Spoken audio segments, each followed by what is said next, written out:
नमस्कार दोस्तों, मैं योगेश कुमार एक बार फिर स्वागत करता हूं अपने YouTube चैनल पे। आप सभी को नॉलेज होगी कि कल जो दिल्ली पुलिस ने अपने आंसर की जारी कर दी है। तो आज हम बात करने वाले हैं कि क्या आपका स्कोर होना चाहिए जिससे कि आप एक सेफ जोन में आ जाते हैं और फिजिकल देने के लिए रेडी होना चाहिए आपको। तो बिल्कुल ग्राउंड लेवल पे बात करेंगे दोस्तों। कोई भी इसमें ऐसी चीज नहीं रहेगी जो कि आपको मैं किसी भी तरीके से गलत बताऊं। तो प्लीज वीडियो को पूरा देखें और अगर इतने नंबर आपके हैं तो जरूर एक बार फिजिकल को चांस दें और अपनी फिजिकल की पूरी तरीके से मेहनत। इस फिजिकल की बात करने से पहले मैं आपको कुछ बताना चाहूंगा जिससे कि आपको अंदाजा हो जाएगा कि आपका फिजिकल का आपका स्कोर कार्ड होना चाहिए जिससे कि आप सेफ स्कोर में आते हैं। तो इससे पहले हम बात करते हैं 2020 की दोस्तों। 20 से कंपेयर करेंगे 2023 की वैकेंसीज को। ठीक है, उस टाइप का ही आपका आपकी बार भी जो स्कोर है वही होना चाहिए लगभग लगभग। तो देखिए 2020 में वैकेंसी जो दोस्तों थी वो थी 5846, यानी कि लगभग 5800 के आसपास। और अब की बार वैकेंसीज है 7547। ठीक है दोस्तों, उस टाइम जो फॉर्म भरे गए थे दिल्ली पुलिस में वो 28 लाख लोगों ने फॉर्म को फिल किया था जब पिछली बारी के 2020 की बात करें हम। लेकिन अब की बारी किया है लगभग 30, लगभग की बात हो रही है, एग्जैक्ट डाटा नहीं है, लेकिन लगभग 30 लाख लोगों ने अब की बार भी दिल्ली पुलिस के फॉर्म को फिल किया है। लेकिन चूंकि आपको पता होगा कि अब की बारी जो है दिल्ली से बाहर एग्जाम ज्यादा हुए हैं, दिल्ली में बहुत कम हुए हैं। लोगों के काफी दूर दूर सेंटर गए हैं और जो पिछले एग्जाम थे जिन्होंने दिल्ली को प्रीफर किया है तो उनको दिल्ली ही मिली थी। जिससे कि आप देखेंगे कि 28 लाख लोगों ने अगर फॉर्म फिल किया तो 17 लाख लोग फॉर्म को यानी कि एग्जाम भी देने गए थे। ठीक है, और अब की बार 30 लाख लोगों ने फॉर्म को फिल किया है। लेकिन अब की बार की जो डेटा निकल के आ रहा है वो आ रहा है 17 लाख का ही, यानी कि जो 17 लाख लोग हैं उन्होंने अब की बार भी पेपर को दिया है।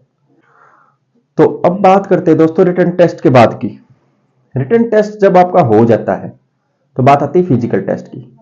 तो दिल्ली पुलिस जो है लगभग 12 गुना लोगों को फिजिकल टेस्ट के लिए बुलाती है फिजिकल के बाद।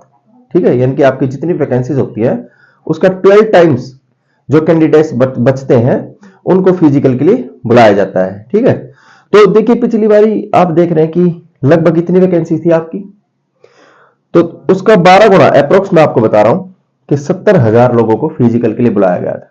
ठीक है, 2020 की अगर बात करें तो 12 गुना उसका 70,000 लोग फिजिकल देने के लिए आए थे। ठीक है, जिसमें से पास कितने होते हैं उनका तो नहीं पता रहता है, अभी हमारे पास कोई एग्जैक्ट डाटा नहीं है। लेकिन उसके बेसिस पे जो आपकी मेरिट लगी थी फिजिकल पास होने के बाद या फिजिकल करने के लिए, वो उसके बारे में आज हम बेसिकली बात करेंगे। तो देखिए अब की बारी आपकी 75,000 वैकेंसीज है, तो इसका अगर हम 12 गुना करके देखें तो लगभग 90,000 स्टूडेंट ऐसे हैं जो अब की बारी फिजिकल देने जाएंगे। ठीक है, तो उसके बाद क्या मेरिट रही थी 2020 में जो थे कि कितने मेरिट पे लोगों को बुलाया गया था और किस हिसाब से बुलाया गया था, उसके हिसाब से ही हम 2023 की कैलकुलेशन करेंगे। ठीक, तो देखते हैं अब 2020 में आपकी क्या क्या मेरिट रही थी वो आपके साथ। 2020 में दोस्तों जब फिजिकल के लिए कैंडिडेट्स को बुलाया गया था तो देखिए उनकी मेरिट कुछ इस प्रकार रही थी कि ओबीसी कैंडिडेट जिसके 58 नंबर थे वो फिजिकल देने गए थे। ठीक है, बात करते हैं यूआर कैटेगरी की, तो जिसके 61 नंबर थे, 61 नंबर जिनके थे वो कैंडिडेट्स फिजिकल के लिए एलिजिबल हुए थे। ऐसे ही एसटी जो था वो 55 नंबर, एससी 51 नंबर और ईडब्ल्यूएस भी 51 नंबर। ये आपकी मेरिट गई थी कब? 2020 में फिजिकल के लिए, जिनको फिजिकल के लिए कॉल किया गया था। ठीक है, और जबकि आपकी वैकेंसी आपको पता ही है लगभग इसमें 70,000 लोगों ने फिजिकल देने के लिए कॉल किया गया था। उसके बेसिस पे ये मेरिट तैयार हुई थी दोस्तों। क्योंकि देखो 3 साल से हम कंपेयर कर रहे हैं तो 3 साल में आप समझते हैं कि 3 साल में कुछ कंपटीशन बढ़ता है। ठीक है, लेकिन आप चूंकि बात करें उस टाइम वैकेंसी थी 5800 के अप्रोक्स, 5800 के अप्रोक्स। ठीक है, लेकिन अब की बारी वैकेंसी हमारे पास कितनी है? 7500। तो हमारे पास वैकेंसी ज्यादा है, लेकिन आप समझते हैं 3 साल में कंपटीशन भी ज्यादा होता है। ठीक है, और अब की बारी लेकिन एक चीज ये देखी गई कि देखो आपके दूर सेंटर जरूर दिए हैं, लेकिन दूर सेंटर जब देने गए हैं तो बहुत कम बच्चे अपीयर हुए हैं वहां पे। ठीक है, जिसने जेन्युइनली तैयारी की है वही स्टूडेंट इतनी दूर एग्जाम देने गया है, जिनकी तैयारी पूरी नहीं थी वो नहीं गए हैं। ठीक है, तो उसके हिसाब से देखो अगर आपकी मेरिट की कैलकुलेशन हम करें तो क्योंकि उस टाइम वैकेंसी 5800 थी, एक तरीके से अप्रोक्स मैं आपको बता देता हूं, 5800। और अब की बार वैकेंसीज कितनी है? 7500 के आसपास। ठीक है, तो देखिए चूंकि वैकेंसी भी ज्यादा है लेकिन कंपटीशन भी बड़ा है, तो आप मान के चलिए कि ओबीसी जब 58 पे थी प्लस, तो अब भी मैं यही कहूंगा कि आपको अगर ओबीसी में अगर आपका स्कोर 58 प्लस हो रहा है तो बिल्कुल इसमें निसंकोच है कि आप अपनी फिजिकल की तैयारी जरूर से जरूर अभी से स्टार्ट कर दें। ठीक है ना। और ऐसे 61 देखिए यूआर कैटेगरी की 61 गई थी, हद से ज्यादा अगर आपकी बारी कंपटीशन बढ़ा। देखिए ओबीसी के लिए मैं एक चीज और बताना चाहूंगा आपको, पिछली बारी ओबीसी में सीट ज्यादा थी, अब की बारी थोड़ी कम भी है। ठीक है, लेकिन अब की बारी थोड़ी सीट ज्यादा है और स्टूडेंट्स कम अपीयर हुए थे एग्जाम देने के लिए, तो उस बेसिस पे देखो 58 नंबर सफिशिएंट है। 58 प्लस अगर आपके नंबर हैं तो कोई नहीं, आप फिजिकल के लिए जरूर तैयारी करें। ठीक है, ऐसे सोचे नहीं कि आप फिजिकल की तैयारी नहीं करेंगे या नहीं होगा, नहीं, वो भगवान देखेगा आपका, आप अपनी मेहनत पे ध्यान दें। यूआर कैटेगरी की थी 61, तो अब की बार जिनका प्लस स्कोर जो है 62 प्लस है, 62 से अबव है, तो जेन्युइनली वो अपनी फिजिकल पे पूरा पूरा ध्यान दें और पूरी पूरी फिजिकल के लिए मेहनत करें। हम जो है काफी शिफ्टों में काफी मुश्किल भी था, तो देखिए नॉर्मलाइज भी होने के पूरे पूरे चांस हैं और होगा ही होगा ऐसा। ठीक है, तो कुछ नंबर आपके और भी बढ़ेंगे। तो देखिए आप अपने फिजिकल की तैयारी जरूर करें, फिजिकल की पास होगा ना तभी आप अपने आप को, इस रेस जो ये रेस चल रही है इसमें तभी आप अपने आप को देख सकते हैं। अदरवाइज अगर आप फिजिकली नहीं पर कर पाएंगे तो आपके लिए चाहे मेरिट कितनी पे भी लगे और तो आपको फिर कुछ फर्क ही नहीं पड़ता है। तो देखिए पहले आपका जो काम है आप वो जरूर करें, आपका काम है फिजिकल देना। अगर इतने नंबर जनरल कैटेगरी में आपके बन रहे हैं तो 62 अबव। एसटी की बात करें तो एसटी की 55 थी, अगर 54 प्लस स्कोर है तो आप तैयारी करिए, बिल्कुल आप तैयारी करिए, आपका सिलेक्शन होने के पूरे पूरे चांसेस रहेंगे। आप अपने फिजिकल की तैयारी करें। बात करते हैं एससी की, एसटी 51 थी, अगर 52 प्लस स्कोर है आपकी बारी तो आप जरूर तैयारी करें फिजिकल के लिए। एससी एसटी के लिए बता दिया गया 55 और 51 थी पहली बारी, आपकी बारी 54 और प्लस 52, इससे अगर ऊपर आपका स्कोर है तो जरूर आप फिजिकल देने जरूर जाएं और फिजिकल के लिए बहुत अच्छी तरीके से मेहनत करें आप। ईडब्ल्यूएस की वैकेंसी 51 थी, ईडब्ल्यूएस आपकी बारी 50 प्लस में बोल लूंगा इसको। ठीक है, तो ये सब चीजें आपका कंपैरिजन है। इसके बाद देखो मैं आपको बताना चाहूंगा कि फाइनल मेरिट क्या रही थी। इसके बाद आप देखेंगे कि फाइनल मेरिट क्या है, उसके बारे में भी बात करेंगे अभी, लेकिन ये एक बार आप ठीक तरीके से देखिए, बिल्कुल ग्राउंड जीरो लेवल पे बात हो रही है।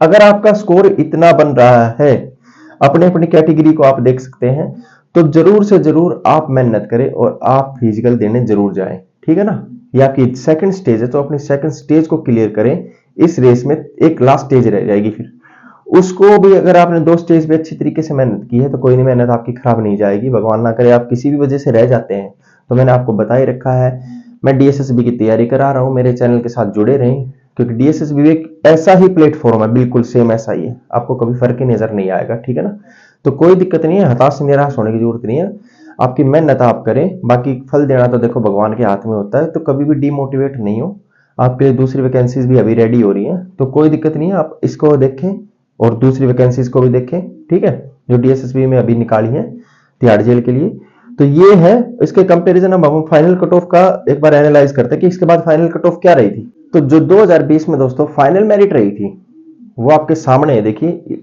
ओबीसी जो है 58 नंबर से 68 नंबर जिनके थे वो फाइनल मेरिट में सिलेक्शन हो गया था जिनका। ठीक है ना, इसी तरीके से यूआर की जो कट ऑफ थी देखिए वो 11 नंबर बढ़ी थी, यानी कि 61 पे फिजिकल के लिए बुलाया गया था और 72 पे जो आपके 10 नंबर 11 नंबर सॉरी इसके बाद बढ़ी थी। तो यानी कि जो फाइनल मेरिट है ये 72 पे लगी थी यूआर कैटेगरी की अगर बात करते हैं तो। इसके बाद एसटी जो कि 55 नंबर थे, 10 नंबर बढ़े उसमें भी 65 हुए। एससी 51 से सिर्फ 6 नंबर और ऊपर गई थी इसकी मेरिट, तो 57 नंबर पे जो एससी कैटेगरी का कैंडिडेट था उसका सिलेक्शन हो गया था। इसी प्रकार ईडब्ल्यूएस है 51 नंबर से लगभग 11 नंबर।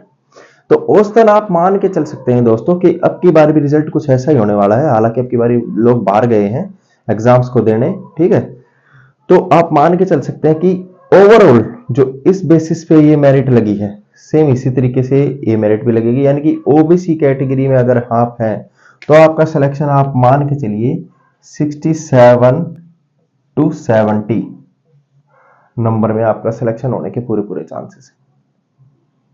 अगर इतने नंबर आपके हो जाते हैं तो आपके पूरे पूरे चांसेस हैं दिल्ली पुलिस में एज ए कांस्टेबल भर्ती होने के। ठीक है, 61 से 72, 62, तो आप मान के चलिए 10 नंबर का अगर फासला आता है तो 72 से 75, अगर 72 अबव नंबर आपके हैं तो आप इस कैटेगरी में डेफिनेटली आपकी बारी पूरे पूरे सिलेक्ट हो जाएंगे। तो यानी कि ओवरऑल आप देखेंगे तो जो पिछली बार की मेरिट थी उससे रिलेटेबल ही इस साल की मेरिट भी रहेगी। ठीक है, तो बेसिकली कैलकुलेशन मैंने आपको कंपेयर करके बता दी बहुत अच्छी तरीके से, आई होप आपको समझ में आया होगा। तो जिन लोगों के, देखो ये एक बेसिस था, उसके बेस पे ये मेरिट तैयार की गई, तो जिन लोगों को इस कैटेगरी में जितने नंबर हैं, मैंने यही, तो प्लीज मैं आपसे ये रिक्वेस्ट करना चाहूंगा कि आप अपने फिजिकल पे ध्यान दें। और क्योंकि देखो इसका फिजिकल दूसरा चरण होता है, तीसरे चरण पे हमें अगर जाना है या हमने ये आशा रखनी है कि मेरा सिलेक्शन होगा या नहीं, तो उसके लिए देखो हमें सेकंड चरण तो पार करना ही पड़ेगा ना। यानी जो सेकंड लेवल है हम उसको पार करने के बाद ही तो थर्ड के बारे में सोच सकते हैं। तो ऐसा अभी से आप बिल्कुल ना सोचें कि मेरे तो नंबर ही 62 आए हैं, फाइनल में तो बिल्कुल नहीं होगा। नहीं नहीं, आप देखो ऐसा ना सोचें, पेपर अभी नॉर्मलाइजेशन भी होना होगा, तो आपके नंबर घट भी सकते हैं, बढ़ भी सकते हैं, पर आप एक उम्मीद है जो पॉजिटिव ही लेके चलेंगे। तो देखिए जिन लोगों के इतनी नंबर हैं तो अपने फिजिकल पे ध्यान दें। फिजिकल के ज्यादा टाइम बचा नहीं है कि जो फिजिकल है वो 26 जनवरी के बाद तो डेफिनेटली होगा ही होगा। तो आपके पास अभी 1.5 से 2 महीने का टाइम है, अपने फिजिकल पे पूरा फोकस करें और डिमोटिवेट कभी ना हो। मैं अपनी हर वीडियो में यही बोलता हूं, तब तक आप डिमोटिवेट नहीं हो जब तक कि आपके पास आखिरी रास्ता बंद तक नहीं हो जाए। ठीक है ना, अगर आपके पास जिंदगी में आखिरी रास्ता बचता है, 100 रास्ते आप फेल भी हो जाते हैं, लेकिन उसके बाद भी एक रास्ता अगर आपके पास बचता है तो उस रास्ते को भगवान का रास्ता मान के हमेशा उस पर आशा करें, उम्मीद करें। ठीक है ना, कभी भी डिमोटिवेट नहीं होना, क्योंकि कभी कभी आप समझते हैं कि जो ताला होता है, चाबी लास्ट भी कभी कभी हम यूज करते हैं ना, जो गुच्छा होता है चाबी का, उसमें लास्ट चाबी भी कभी कभी वो ताला खोल देती, तो हो सकता है आपकी किस्मत का ताला आपकी लास्ट चाबी। तो जब तक सांस है तब तक आशा है, कभी भी डिमोटिवेट ना हो, हमेशा अपने आप को पॉजिटिव लेके चले, भगवान का नाम ले, अपनी मेहनत पे बिलीव करे, अपने आप पे बिलीव करे। और इसी के साथ मिलते हैं नई वीडियो में, तब तक के लिए जय हिंद जय भारत। और अब की बारी आपकी बारी।